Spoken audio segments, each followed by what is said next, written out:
Hello, hello. We're going to get started in a few minutes. We're just going to let people roll in bit by bit. But as a quick introduction, I'm Daniel, and we have today Jesse. You might see a third face here, Amy, who leads comms at Clearbanc. But we'll kick it off a bit more formally in a few minutes.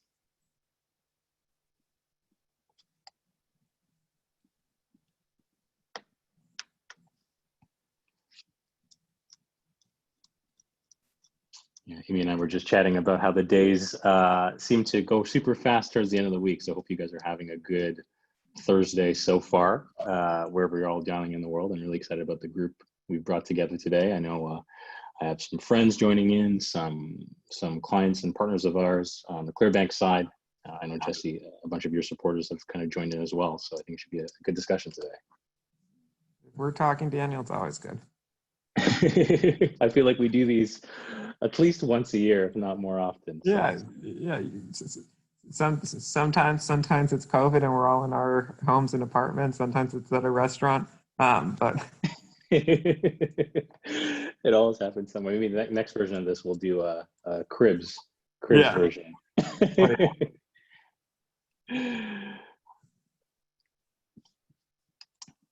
As you guys are rolling in, we really want to make this a live and interactive discussion. So feel free to put questions into the chat, or send in your questions through Q&A, and we'll do our best to answer as many of them as we can during the discussion or afterwards. Awesome. I'm super pumped too.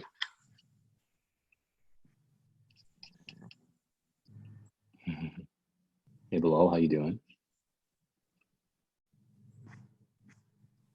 I don't know if you've ever watched any kind of like esports streams or anything like that before, Jesse, but that's how I always feel when I'm doing one of these. It's as close to Twitch broadcasting as. Oh, amazing! Thanks for joining us, Mohammed. It's evening time for you, right? 8 o'clock. Thanks for spending your evening with us. 7 p.m. I almost got my conversion right. Cool. All right. We have a good number trickling in so far. Hey, great question here from you, Simon. Great. That's like a good chunk of our discussion. So we're definitely going to go into that in a lot of detail. Cool. All right. Well, I think we have a good group of people in so far. People will continue to roll in. So let's kick it off. So again, thank you all for joining us today. As a quick introduction, my name is Daniel Roddick. I'm the head of market development for Clearbanc. And I know a lot of you are clients and partners of ours. So thank you so much for your support. We're super excited to work with you and invest in you and fund you guys. So thank you from the bottom of my heart. For those who are new to Clearbanc, new to us, new to all this, a bit about Clearbanc is we are the largest e-com investor in the world. We deployed just over $1 billion of capital into the e-com ecosystem, investing in companies across the US, Canada, the UK, Australia, and most recently Netherlands. Really, we're a company built for founders by founders. My quick background is I've been an entrepreneur pretty much my whole life until joining my friends here at Clearbanc to really help more entrepreneurs, which is why I'm excited to be here. I was an operator of an e-com beauty subscription box, in the early, 2010s, if that's an era, and sold that business, and then built a marketing company that helped e-com companies acquire customers, which we sold at the end of last year. And so through that journey, my last business was called Exact Media. I was very, very fortunate to meet Jesse, and over the years we've become great friends and have had many discussions like this, over Zoom, over dinner, in nice places and in sunny destinations. I think this time last year we were probably in Cannes. I remember where we went through that very interesting. I thought it was cool to go see a yacht, and then we ended up getting in this weird sales pitch by someone. My favorite, it was like, that was all so confusing. Yacht Row was like so confusing. And then maybe it was you, somebody explained it to me, that you have all these guys who want to get their yachts moved from the Caribbean to the Mediterranean for the summer. and it's a nice tax protected way to make that voyage. Yeah, there's a lot of backroom deals going on there. So if anyone anyone in the marketing world wants to have a good quote unquote work vacation next year when we can all travel again, please check out Cannes. You'll see all the most amazing yachts paid for by all the companies we spend our dollars on, Facebook and Google and all that. So we'll get into that today. And I know we had some questions come through. There will be a recording sent out later, so don't worry about that. Just before I throw it to you, Jesse, I just really want to encourage people again, please send in your questions. You're going to get as much out of this session as you put into it. So whatever is on your mind, even as we're talking mid-conversation, please throw in your questions and I'll do my best to bring those into the discussion. We're probably going to go for about 40 or so minutes formally. And then, if there's no more questions, we'll end a bit early. Otherwise, we're here up until 3 o'clock, at least Eastern time, for the next 55 minutes or so to answer whatever questions you have. So with that, I'd love for you all to meet Jesse, and he'll do a lot better job introducing himself than me. So maybe Jesse, you can talk a little bit about your history and touch on what's the story of why you started Hubble, because I think that'll provide a lot of great context into what we're going to talk about today. Sure. Great to be here today. Thanks for inviting me on. And nice to be chatting with all of you. So my background was on the investment management side. I started my career at Bridgewater. Then I was on the investment team for Columbia's endowment for a few years. One of my friends from Bridgewater, Ben Cogan, ended up at Harry's, the shave subscription site. It was like late 2015, early 2016. Endowment work, a lot that was good about it. Interesting in that your job was to sort of look all across the alternatives investment universe, very much kind of 10 miles wide, millimeter deep. But it was fun. It was also a very regular schedule. And so while I was at Columbia, which is something I always advise people who are considering starting businesses, I did as much while collecting the paycheck still as possible to be always collecting the paycheck. So I was actually kicking the tires with a few different friends on startup ideas. A friend from Zynga, who was starting a dating app that, he was kind of trying to gamify the dating app experience. A friend from law school. I was a law school dropout. I went to Harvard Law for a year before Bridgewater, who started a business in the bone marrow banking space. That first round ended up backing, and I'm on the board of that one now, and that's been really fun and exciting. And then Ben, and then with Ben, contact lenses and sort of box subscription. So it was not, it was sort of a broad-based curiosity about like what smart, interesting folks I knew were kicking the tires on, as opposed to like a monomaniacal focus on, on this one thing. But start working with it on Ben, working on it with Ben. It was sort of late 2015, early 2016 period where Harry's was raising giant rounds. Dollar Shave Club was a couple months away from their sale to Unilever. And so, it was generally, a very accommodative financing environment. And there was, strong demand for a seat. And so we said, heck, let's give it a shot. And, that was really, kind of the genesis of the business. And I think so people don't underestimate those early days. What kind of impressed me was when hearing this story, and I always love hearing it over and over again, is you're able to raise like a pretty sizable chunk of change within, a few months of testing the idea, and then raise like another couple $1 million on top of that a few months later. Like tell a bit more about that. Sure. Story. I mean, it's so different. We raised, on sort of, on sort of several months of, mostly diligence work, but not like market testing. We raised $3.5 million in May 2016. Then we sort of got ready for launch, raised another $3.7 million in October 2016, and then raised an A in February 2017. And so within a year we'd raised somewhere between 20 and 25 million, and with sort of relative, reasonable against what was going on at that point in time, but against when I talk to founders today who are building their businesses, like way fewer milestones knocked down, than would you just don't see, you see very few direct brands accessing that total amount of financing lifetime. And we had other rounds after that. And when they do, it's with many more milestones achieved than we had at that point in time. And I think a lot of that was, sort of the excitement around the Dollar Shave Club deal and this feeling for this, moment in time that there were just going to be a lot of multi-billion-dollar takeouts by large, by large strategics of direct brands. So I think, to the downside, that didn't happen. I think the other thing that happened is people got a better understanding of how valuable, how much could actually be achieved with the venture dollars or not, which is like, I know lots of great businesses in the direct brand space that have been launched in the last, 6 to 24 months. And so, it's not like good businesses, it's not like businesses stop, being stopped. It's not like there was a halt to new businesses after this period, or like new businesses stopped coming. It's just that I think the investors saw that there was a lot of pushing on a string, that you could deploy so much money, and then if you went beyond that, the incremental dollars would go to more headcount or brand marketing budgets, or pushing up the Facebook CPA even higher without incremental customers. But that there weren't, like, even for great businesses, there weren't super high ROI places to put the money right then. And, I think this is where the space has really rationalized in a lot of healthy ways, which is, it's you can look at Shopify stock. It's hardly like people stopped creating direct commerce businesses. But you had this whole sort of reorientation.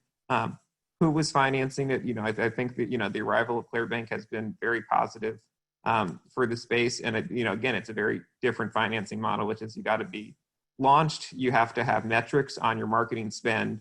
And then under those constraints, there's a lot you can do. So who's financing it from a cash perspective? How else people are financing these businesses? What deals they're striking with their suppliers? What deals they're striking with their customers in terms of expectation on, if you're an Amazon merchant, you're held to Prime standards and everything's got to be there in 2 days. If you're sort of a direct brand with top of funnel, primarily paid social, a lot of the products you're moving are not super time sensitive to your customer. And so, a lot of the time your customer can play an important role in that sort of cash cycle financing equation. But I think these are all things that have changed as the expectation has, as the expectation shifted to you can operate these things at a loss and sometimes even at, negative CAC LTV. And somehow it'll all come out in the wash later to, like, no, these businesses should look pretty healthy at every point in their life. Mm-hmm. And so we can kind of go into this first topic that we outlined around financing. And, it's very clear that, with Hubble, I think that it's close to $75 million you've raised, at least publicly. If anyone looks it up on Crunchbase or anything like that. But you're also looking at, you kind of manage or oversee or help support a number of other businesses, whether it's in coats or strollers, or you have your mall business.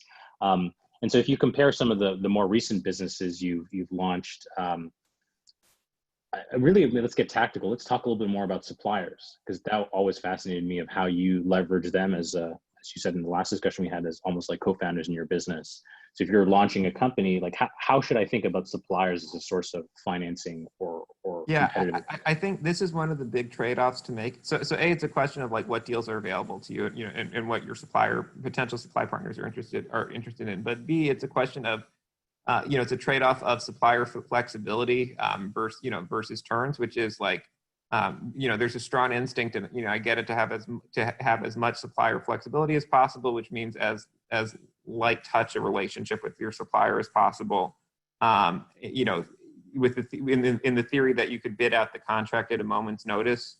I don't know that many. Like, it's very rare that it's most brands don't change suppliers ever, and and if you do, it doesn't happen that often. And so I think the concern about flexibility, leverage to flip suppliers on a moment's notice is overstated, because it's just such a hard change to make that it usually doesn't happen unless there's a real concern.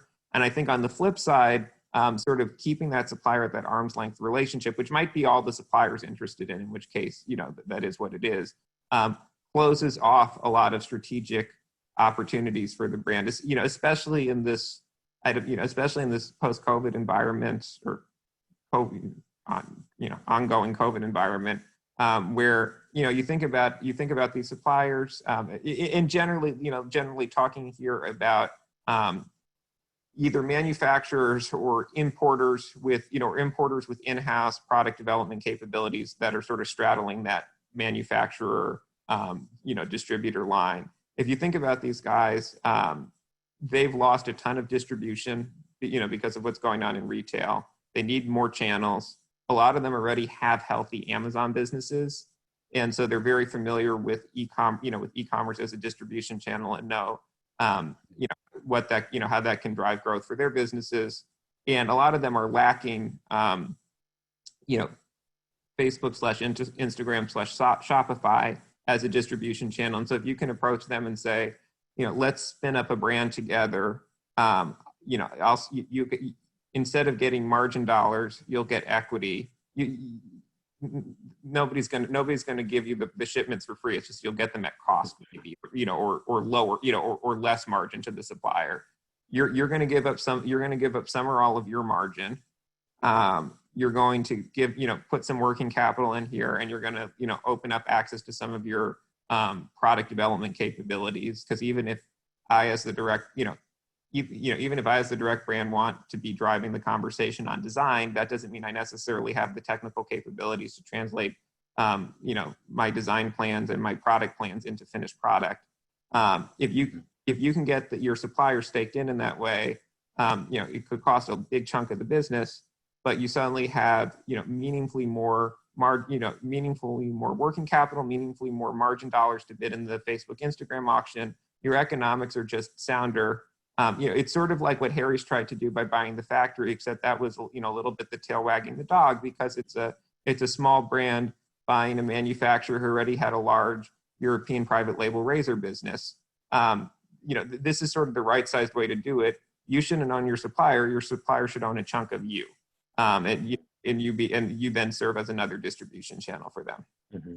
So it's a really interesting way to think about, everyone would hope one day to have the scale to be vertically integrated. And this is almost a way to shortcut it, where it's exactly. You come in with distribution and they come in with, the manufacturing capabilities, and you just plug together and use equity as that bridge. We had one question here, which is, in this concept of fundraising, and this will tie into some of the other concepts you've highlighted in the past. Is it important to be revenue generating before going out and raising money? We talked about supplier dollars, where that's kind of a deal you do up front. You obviously can't sell stuff without a supplier, but going back on the equity side or venture side, like, how do you think that market has changed or evolved for someone who doesn't have a track record like you? I think until your business is cash flow positive and net income profitable, it is just an ongoing, or whatever, cash flow positive. If you're sustainably cash flow positive, that's fine. It is an ongoing responsibility of you as a founder to just always be raising, and because you don't really know when access to capital is going to be there in the business, and so like your two primary jobs on that front are to figure out what your fallback is. So the best fallback is like, my business is self-sustaining, and so like I could use the cash because any number of reasons, but I'm also fine without it. And it's tougher, which is like, what's your fallback? So that's where it's often easier if you start your business as a side hustle while you have another job. Okay, you're maintaining leverage there because you have a job and you don't need to do this full time. So you can say to the investors, I'll do this full time if the financing's there, but otherwise, I'm happy just where I am. You can apply to accelerators to try to create that leverage, because you can say, look, I'm in application processes, or I've been accepted to XYZ incubator or accelerator program, and I'd rather not give up the equity for that, but like I have that as an option. And then let's say you're just like, whatever. Let's say you've kind of, the business has kind of passed those milestones. Like you just think of it like a drip marketing campaign. You always want to be filling your funnel up. Every week you want to be touching base with, 3 or 4 new people who could write you a check, and building those relationships, because you always want to be able to come into the conversation and say, like, the problem is when you do it as a real process, then the process can fail, and everybody like, you know, nothing's less exciting than a failed process. When you're just always asking investors for feedback about what they would do, you know, what they would do with your business, then there's never a process, and somebody can decide to be interested whenever they want. And, you know, and investors aren't shy. You know, so like, for example, you know, when we started raising for Hubble, we applied to a bunch of accelerators, and then positive reception on the apps. And so we reached out to some investors and said, you know, oh, we don't know, Ben was going to business school. I have this job. We were doing these accelerator ads. We don't know whether we want to do this or not. You know, what do you think? And it's just, it gives them an easy out, because they don't have to say no. They can just say, here are the milestones I think you should achieve before starting a fundraising process. Or they can say, I'm interested, and they will if they're interested. And then you don't have to say that you had failed fundraising conversations, because you weren't having a process. You were just talking to some investors. Mm-hmm. Mm-hmm. I really like that idea too, because it's almost you're having the investor build the case for what a thesis would look like, and then you can come back and it's pretty objective of like, well, okay, you asked me to grow to this scale, I did, so you know, are you interested? Exactly, and it also makes it easy because they never said no. Like, if they just don't, whatever, if they don't engage, if they don't respond, which will happen, or if they don't, you know, or there's just not, like, you know, chemistry there, that's one thing. But, you know, if it's a positive conversation, if you didn't actually ask them for money and they didn't actually offer money, they never said no. And so you can always come back with an update a month later and say, like, you know, how about, you know, look at all these exciting things that happened in the business. What do you think now? Yeah. No, that makes a ton of sense. And for anyone who's done fundraising, the hardest part is always finding a lead. And so here, this kind of like the lead will reveal itself. Yeah, exactly. In that process. And that's the thing is, and like, it's like, it's the favorite thing of founders to say is like, I have my round together. I just need a lead. And that's horseshit. Like everybody wants to, nobody wants to be the first mover, and everybody wants to follow. And so you have like, until you have a lead, you have nothing. And I don't know, and I don't know a single business that, I don't know a single round that wasn't oversubscribed once it had the lead. Lots of people always want to fill out a round if somebody smart has signed off on the round, and they can sort of piggyback on that work without doing much themselves or having to write that big a check. Yeah. Because they've done the work to, like, being a lead is just you price the round. This company's now worth this, and as long as I'm not, you know, in complete disagreement with that number, especially in early rounds, it's kind of a made up number to a certain extent. Right, and it creates this new proxy, which is I don't have to think that hard about the business. I just have to think about whether I think the person who priced the round is credible or not. Yeah, exactly. And you can answer this question however you'd like. We had a question here from Chris, who's asking, you know, what percentage of the company do you have to give up in result of you being able to do, you know, $20 million in sales in your first year? So there's two components to this, right? There's like, we'll get into this next, is like, how'd you do 20 million in sales in your first year, which is, you know, key part of the book and all that. Yeah. But when you think about dilution, I think we sold a lot. I think we were probably ready by the end of all that, we were probably somewhere under 50% already. Not like, you know, plus or minus. I think the thing that I always say to folks is, again, it's all about building your alternative for the next fundraising conversation. So we took a lot more dilution in our seed than normal, or whatever. You know, we took a lot of dilution in those first dollars in May. We got returns. It was just, you know, you're raising $3.5 million on nothing. So no matter what, that's going to be dilution. And then we took, but then because of that, we always came in cash flush to the next conversation. And so I think people get very worried about dilution paths, but I think dilution paths end up looking more converging over time for a business, for a successful business, because the fact that you took more dilution earlier means you're more heavily capitalized earlier, which means you have more runway until the next round, which means that stronger hand to play with investors when you're going out for the next financing. And so like when the dilution happens is different, but the total amount of dilution you end up taking ends up being pretty similar. And I think it's generally, lower risk because, just definitionally, if you're more heavily capitalizing the business and taking a more aggressive dilution path, it's lower risk that you're going to run out of cash. 100%. Yeah, and especially in the early days, that's when you're probably at the highest level of risk with the least amount of predictability. So I would comfortably want to have more cash to screw it up.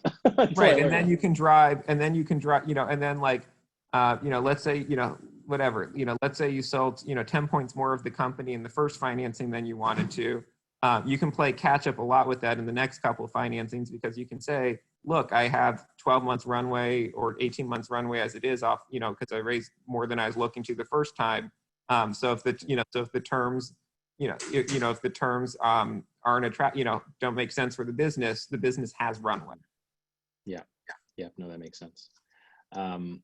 One more question, which is somewhat related to fundraising. It's a bit tangential, but I think it's an important question to go through, is about leadership in your fundraising. So you and Ben are co-CEOs. Mm-hmm. And so can you share a bit more about, why you made that decision? Obviously you guys are friends, and how did that, as you went through your investor conversations, what were the reactions and thoughts? Yeah, some people didn't like it. It helped in the direct brand space that it was more popular as a model. You had the Warby founders, I think, were co-CEOs, and definitely the Harrys were. So we could have so we had large companies and companies that had raised a lot in the space that we could point to. To us, I think if the message we want to communicate was that we thought that we didn't think titles were very important for all the other team decisions down the line, the easiest way to communicate that was to not take titles so seriously and just split it. I think that and I think it was good because, well, it's worked out fine, and I think it was good because we've each been, over the life of the business, we've each there's never been a clean functional split. The functional split we would have guessed at was wrong, and it shifted around over time. And so I think it's just given us flexibility so that each of us can work on whatever we think is going to drive the business forward the most. Yeah, no, that makes a lot of sense. Let's shift topics now on the you raise money, you've made money, however, you have cash in the bank now to start growing the business. And let's get into the kind of the weeds of your marketing mix and optimizing channels and things like that. So maybe we can start off with thinking about the life cycle of business. We have another question here from Z, who's asking, is it important to grow organically and have a strong foundation before putting money behind Facebook and Instagram ads? No. Every business ends up scaling with a paid strategy. No business scales that far with an organic strategy. Look, okay, so the one I always used as an example of a business makeup influencer brands was always the example I used as an example of businesses that could scale really far with an organic strategy. But then if you read the takedown piece on Kylie Cosmetics, which that was the one I always used as an example. Maybe not. At the end of the day, think about Facebook as a business. Facebook as a business wants you to have as little organic reach as possible. They want if you're marketing a product or service, whether you are a company or an influencer or a publisher, they want you to pay for 100% of the impressions the marketing impressions there. They don't want to give you a free marketing channel. And that's nothing sinister about that. That's their business. So given that that's the business they're in, and given that very few of these businesses scale successfully without a big Facebook, Instagram strategy, you got to figure out a paid Facebook, Instagram strategy to make your business. And I think what I add to that, if you look at some of the venture studios, or there's lots of these investment houses now that try to create businesses before finding a founding team and whatnot. One of the first steps they do is they run paid ads to figure out what am I actually acquiring customers for? Can I acquire a customer for $20? If the answer is no, then this idea is dead already, right? Yeah. And the thing is, and it's And you can get confused because like you can have good, like, it's not that you can't drive any volume organically. And it also like, look, it depends what, you know, what scale of business you're trying to build. Because I know people who have very nice, profitable businesses doing, you know, 500K to, you know, 2 million maybe run rate annually. I'm sure there's examples that push higher. Those are just, you know, the ones I know that really are very heavily organic, you know, very heavily driven by organic. But you know, it takes a while to build because you're reliant on word of mouth of your customers, which is fine. And B, like there's just a ceiling to it. And so like, if your goal is to scale a business, you know, as large as you can, as large as it, if your goal is to scale a business into 8 figures revenue or 9 figures revenue, you know, or whatever, you're going to need a paid strategy. And if your business doesn't have one, then it's not going to work at some point. So you might as well find that out rather than later. I just saw, no, Glossier definitely does not scale organically to 1 billion. And if anything, I think in terms of, you know, things that haven't made sense about the financing path of that business is, you know, Emily Weiss does have a good, you know, I don't know exactly how big her Instagram following is, but she has a strong following that probably profitably supported, you know, a small scale cosmetics brand. And I think, you know, one of the, like, you know, one of the challenges for that business is organic or whatever, where you have a devoted following, transactions in cosmetics are doable, unless there's some sort of specialty niche of the, you know, corner of the market that you're trying to service, where you don't have a sort of you know, a built-in following. It's very hard, and I think, you know, that's sort of the like steroidal version of the problem of like, maybe my blended CPA looks okay, but that's because I have like a profitable organic business that can only scale so big. And then I have really ugly CACs when I have to buy customers. Yeah. Well, so this gets into the part that I'm excited to talk about. You know, it's a bit technical, but I think it's important to understand the math behind it, because really D2C businesses are, you know, another type of investment vehicle. You take dollars, you put them through ads, you turn it into some kind of return, which is what we call ROAS, and then hopefully that's driving some positive margin contribution. So, you know, and last time we had a discussion, you talked about this concept of not only caring about blended CPA, but actually as you think about your marketing mix. So we have the, you know, question here from Simon. He's like, I'd love to hear about the marketing mix that Hubble uses. I know Facebook has been a huge driver, but I want to get into the specifics of other channels. And so the way I'd like to build on that question is, in a broad sense, how should you think about, once you've tapped a channel like Facebook, when to move to the next channel, specifically on this concept you've highlighted as like the marginal CPA, and how should I think about that? Sure. So, okay. So taking a step back here, you know, this is tough because it's not directly observable. I mean, you can with Google and Facebook, you know, where they're more sophisticated ad delivery platforms, and you can use bid caps, which, you know, we've generally had a good experience. You can do more of this, but basically you want to think backwards. You want to say, okay, how much is a customer worth to me? You know, what's the LTV on a customer? And obviously at the start of a business, that's you know, finger in the air exercise, but you still got to do it. And then you get more confidence around that as your business scales.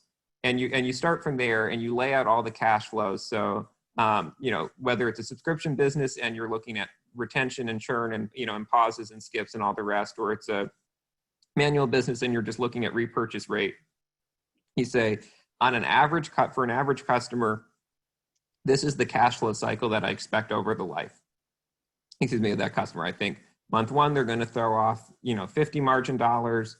Month 2, they're going to throw off 5. Month 3, they're going to throw off 5, you know, on and on. And then you say, what internal rate of return, what IRR would I accept for that? You know, if I'm investing these dollars in Facebook to get these margin dollars back out, is 10% the return cutoff? Is 15%? Is 20%? Given the risk associated with these dollars that I'm investing, what's an acceptable return? And you work backwards from there and say, okay, this is the highest I'd be willing to pay for a customer. I don't think I should be buying any customers with a return lower than 20% to me, an annual compounded return of 20%. It's annualized compounded return of 20%. It's got to be at least that good. And that means that the highest CAC I'm willing to pay is 100. And so that's where my bid caps go on all my ad platforms, and on all the ad platforms, or whatever media you're buying where you don't get bid caps, you do your best to guess at it, at where you're tapping out. And so you should be looking across all traffic sources you can find to get any customer that comes, anywhere where you think you can buy media and get customers below that threshold, whatever that threshold is for your business, you should be buying those customers. Mm-hmm. I don't, but I don't think, everybody says like media mix, and that they want diversification. I think on the flip side, you got to be realistic, which is, it could be that Facebook and Instagram are the only places where you can buy customers below that threshold, or it could be that Facebook and Instagram are 80% of, that 80% of your customers are coming from there. You shouldn't force it, because if you take 20% of your budget and dump it into channels below your return or worse than, with worse performance than your return threshold, you're not actually diversifying your media mix. You're just wasting money. And, your job as a direct brand is to spend the dollars efficiently so that you're getting a high return on them, so that you can so that you have room to, to deliver value to your customer. And so I think, I think, diversification, media mix diversification is great. It's very hard to achieve, and you should be comfortable being concentrated. If that's, you should just buy all the customers you can at below your return cutoff, and accept whatever media mix that spits out, because it is what it is. Mm-hmm. No, that makes sense. This is kind of taking us a bit off track on team, but I think it's a good time to talk about it. Sure. And we can get back into more of this mixed discussion.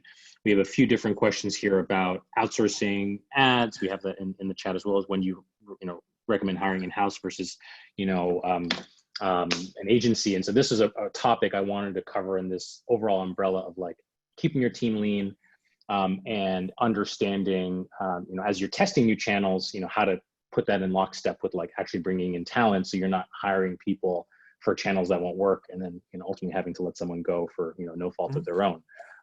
So maybe the first question we can talk about is, I know with Hubble you've kept your team quite lean. How did you make the decision around when to outsource, when to hire in-house, and how can others think about that? So I think the first thing is, you are your most likely first performance marketer. Whether you are a performance marketer or not, you are your most likely first performance marketer, because until your ad budgets are big enough to either support a meaningful salary for someone in-house or to generate sufficient fee revenue that an agency is going to give a crap, there are not enough dollars for anyone other than you to care about your ad account. So you are your most likely first performance marketer. And the good thing there is, Facebook's invested billions of dollars in making their tools as point and click as possible. Even certainly, I wasn't a Facebook, whatever. I wasn't an ad buyer in 2011, and I imagine from 2011 to 2016 when we launched, it came a far way. From 2016 to 2020, the ads manager might look pretty similar, but the amount of the amount of targeting work that Facebook's doing for you now has increased substantially. You're seeing advertisers running more and more of their audiences, of their traffic, to broad audiences with less targeting, because the Facebook algorithm's just gotten better and can do more of that work for you. So if you think about, and also on the budgeting side, with tools like bid caps, they're taking care of more of the budgeting work for you too. And so if you think about 4 pieces to the performance marketing role.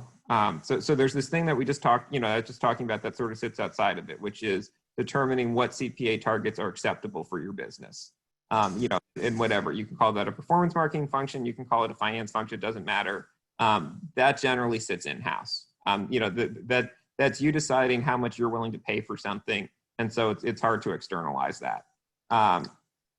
Then if you think about the other pieces of this, the ad targeting, the ad targeting and the budgeting is simple enough, especially when you're working with small budgets at the early days of a business, that there's no excuse for no founder to not learn how to do that themselves. And they're going to invest more love and care in managing that ad account than somebody else is when the budget's very small.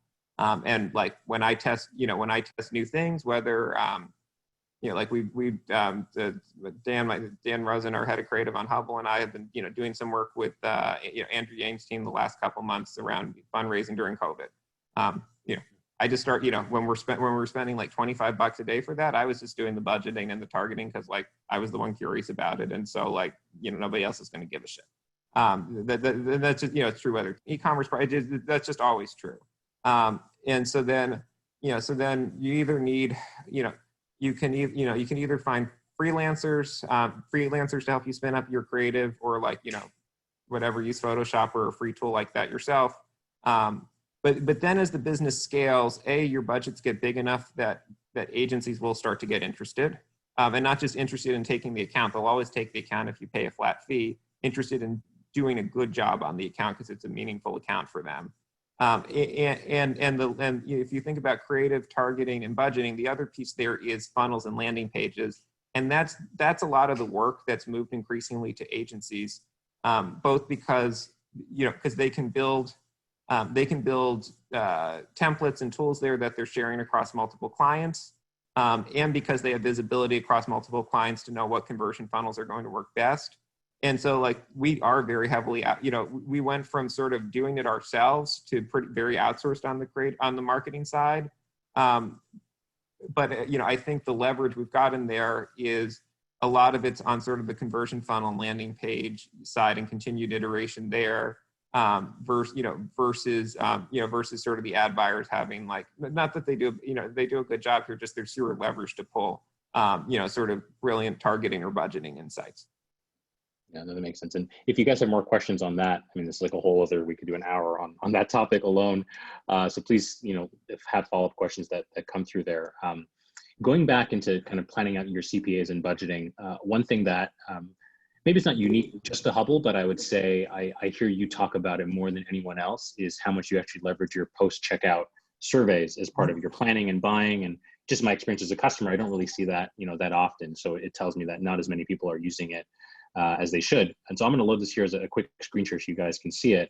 But maybe you can talk a little bit more about how you use the data in your post-checkout survey. This is just what it looks like, and how others can leverage it in their business. Yeah, I just think it's a simple tool. People either don't do these or they overcomplicate them. And I think if you make it, at least our experience has been, if you make it low lift, they have very high response rates. And if you think about like what a multi-touch model is trying to do, so you implement some expensive multi-touch model, then you need to hire a data scientist to manage it day to day. And you think about what it's trying to do, it's making a ton of assumptions, but this is basically the question it's asking, which is just like, why'd you turn up here? And we found it pretty good as an attribution thing, to just ask that to the consumer directly. And that it's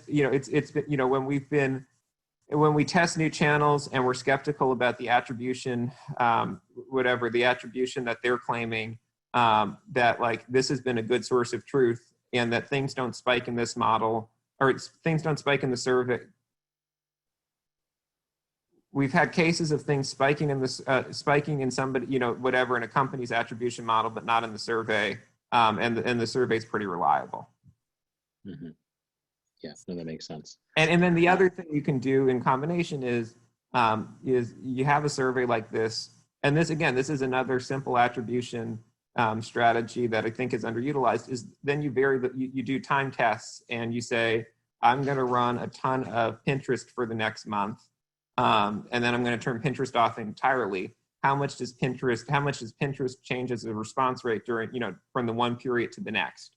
And so I think like that survey work in combination with in combination with just ramping budgets up and down channel by channel can give you a lot of insight into where your customers are actually coming from.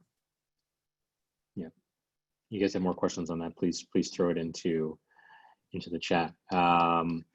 In terms of the we had some more questions here coming back to kind of starting a business that I want to make sure we touch on. And it's really, tying into why you wrote your book. And so, we can talk a little bit about that experience as well. We have a question here. I'm a student from the UK. What do you think will work in the UK or Europe at this moment? Someone else asking, how do you test your hypothesis? What are your tactics starting from zero? So a lot of questions, just like, how do I start something from scratch?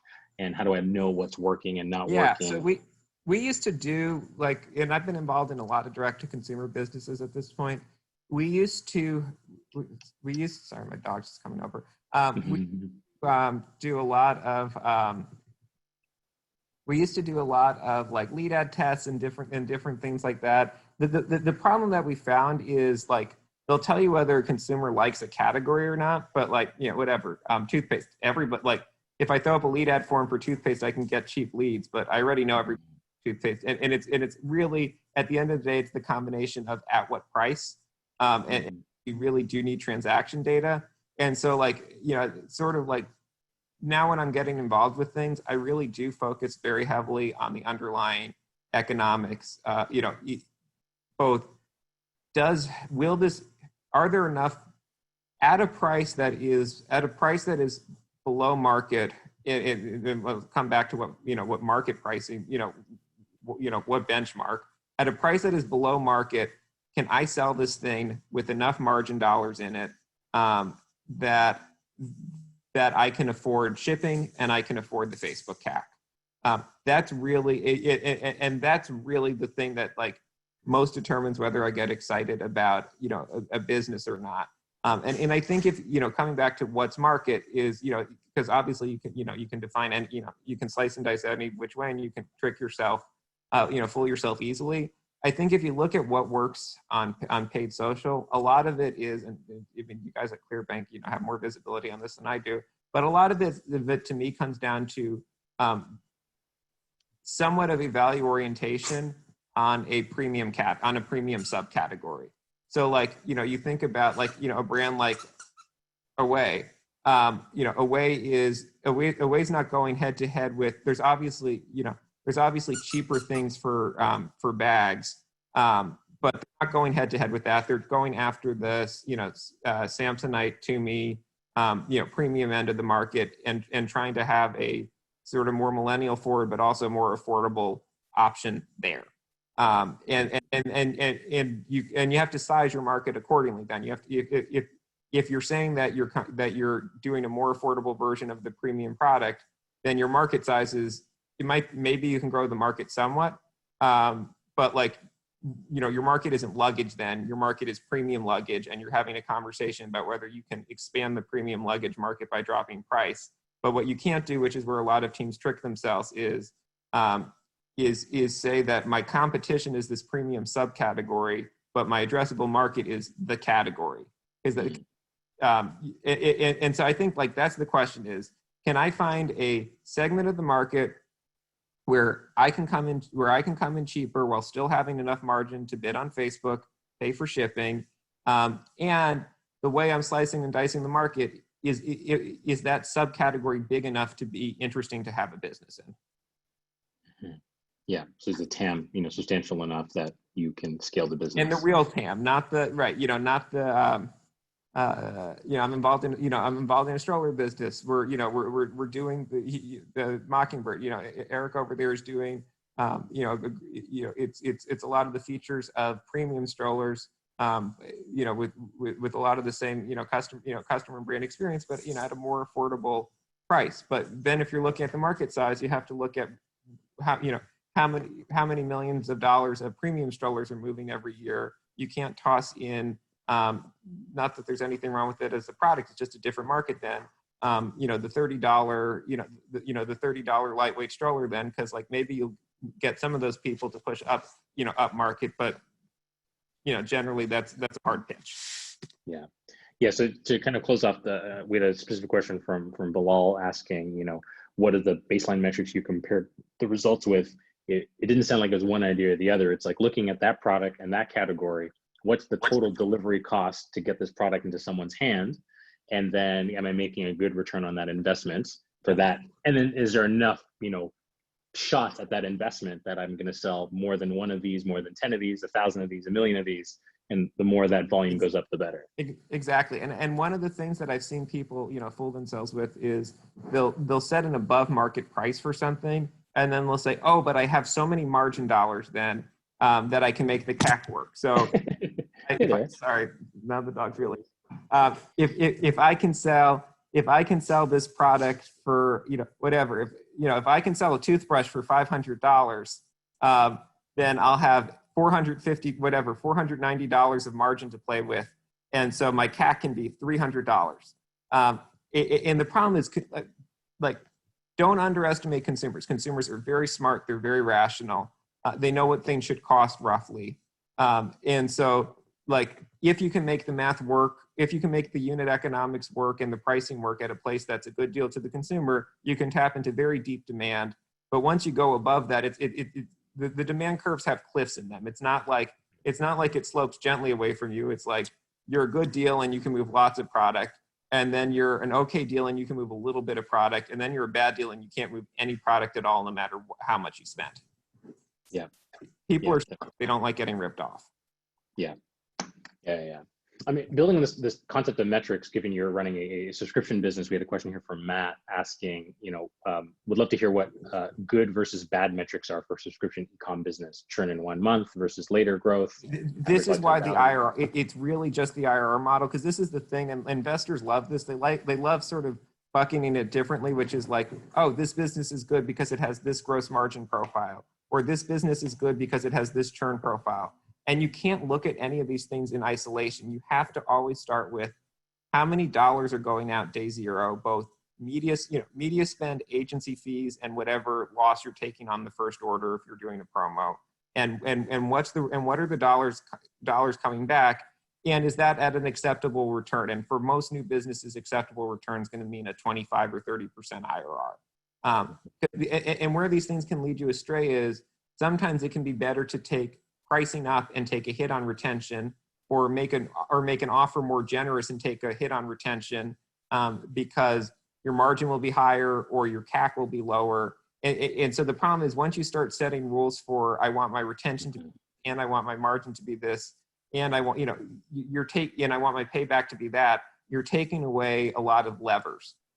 Whereas you should just be searching, you should be experimenting broadly across all the dimensions and just saying, what's the return on these marketing dollars, as a compounding number, and is it acceptable or not? And like, I would love to toss out, it sounds like, oh, okay, whatever. If I use these heuristics, how wrong can I go? But like, two easy examples here. So one, like the golden rule of 12-month payback. You had hundreds of millions of dollars misdeployed into Blue Apron on that one, because Blue Apron as a business had very fast payback just with no terminal value, and so they were hitting their payback metrics easily.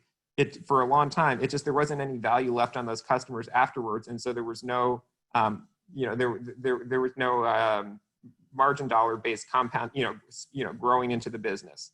And then the other one. Mattresses. At the start, it was okay with mattresses to just be first order break even and not first order profitable, because, whatever, I'm getting my cash back right away, and then I have the repeat purchases. There are no repeat purchases in mattresses. And so people, people figured out as they, as this sort of second wave of direct to consumer mattress startups were scaling up with much less financing, than some of those initial companies. The folks figured out that they needed to be meaningfully profitable on those first transactions, because there wasn't going to be a second one. Mm-hmm. And so, like, these rules of thumb that sound like they can't lead you that far astray, really can put you in pretty bad places, and it's just worth spending the 5 minutes to sit down and make a model. Sorry. Yeah, no, that makes sense. I know we have only a few minutes left, so I want to briefly talk about kind of what you've been doing outside of Hubble with Andrew Yang and your book and all that. One question, though, I know we kind of skipped over on the fundraising side, is just talking about pre-sales and launching your product on Kickstarter or doing the pre-sale on your own. Maybe you can talk a little bit more about that. Because what's your view on launching it? My sense is you're pretty positive about those ideas. So tell us more. Yeah, I think those are great. I think Kickstarter, I've never launched anything on Kickstarter, but that's not because I think it's a bad idea. I think like, I always think about, when I was thinking of Kickstarter, I was thinking about John Fiorentino, who started Gravity Blanket and Moonpod and the Birthday Candle and a bunch of different businesses where like, most of the stuff I've worked on, we're as I, keep hitting, we're bringing a bit more affordability to a category. But like, I've never done anything where we're like, really creating a new product subcategory. I think Kickstarter, if that's the kind of thing you're going after, Kickstarter can be really great. Both because it's very direct consumer feedback and because it's the kind of thing that can catch on those platforms when people like the idea. I think broadly to the point of pre-sales, as I said earlier, I think your customer is underrated as a financing source throughout the life of your business, which is it's weird. It's like people get super excited about, okay, I did 100K, 500K, 20K, $1 million in pre-sales, and I have all this cash from this to go into production. And then it's like you're live and that stops as a financing strategy. If people were willing to advance you cash once to get your product into production, maybe that can be an ongoing feature of your working capital cycle. And maybe as you're trying to scale as a capital light direct brand, your consumers would be regularly willing to be, to have some delay in the shipping. Because, and then that depends on the category. There's obviously categories where that's not going to hold. But, a lot of the things that direct brands are selling are not need to have right nows. And people, and consumers can wait 2 or 4, 6 or 8 weeks. And if you build in, 6 weeks of cash from your customers, that can be really transformative to, to what the financing cycle and financing life and cash cycle of your business looks like. Mm-hmm. Mm-hmm. Makes sense. So I know we're kind of wrapping up. So I think really the key takeaways for me and for everyone who's stayed on with us. Thank you so much for taking the time, everyone. Really, that we started off talking a lot about fundraising, and I think really the most important takeaway I take from that is just really optionality gives you leverage. So whether that's accelerators versus investors versus having a job versus using sources like customers, like us at Clearbanc, like there's the more options you have for cash, the more leverage you'll have as you scale and fund your business. And then really the second thing we've talked about is, how to actually manage your performance budget. And so it's thinking about, what is that next customer going to cost you, and looking at your marginal CPAs and evaluating against on that. When you're looking at, hiring external help, you really have to be your first buyer and know how to do that well to direct people you might hire to do that. And then, we had a lot of questions about metrics and how to manage the business. And really at the end of the day, a D2C business is just a very, complicated investment vehicle. And so really just look at the IRR of your dollars and say, is this generating a return I like? If I like 20%, great. If I like 40%, great. You make those investment decisions. And then whether I, earn all my money in month 1 and make no money later, or earn it over 2 years, that's, kind of different ways to look at it. So, I don't want to finish off without being able to talk a little bit about your book and just, what people can expect by reading it, why you decided to write it, and where people can go find it. Yeah, if you didn't mind listening to me bloviate for an hour, you'll get more of it in the book. The book is a very practical guide, step by step, through how to, think through, finance, launch, and then operate a direct business. And that's sure why I do most of the things I do. But just seemed like a fun project to put pen to paper on. So it's called Selling Naked. It's up on Amazon, Barnes and Noble, wherever else. If you read it and have other questions, happy to LinkedIn message or tweet or whatever else. Great. Well, again, thank you all. Hope I get all the names. Simon, Chris, Mohammed, Eugene, and then I think we had in the Q&A Z, Bilal, another Bilal, Jason, Matt, Ardalan, Linda. Thank you all for questions and your participation, and everyone who's on the chat, but I can't read all the names. Thank you all for taking the time. And if you guys like this, please let us know. Please share it with your friends. We're deciding whether or not we want to do more of these. at Clearbanc. And if you found it useful, please tell us and give us feedback. And if you like it, we want to do a lot more of these. And I'm super happy to do them. So Jesse, thank you as always for taking the time. And I look forward to doing another one of these again very soon. Thanks. This was a lot of fun, great questions, and enjoyed the conversation. Awesome. Awesome. All right. Thank you so much. And hope you all have a great day. See you.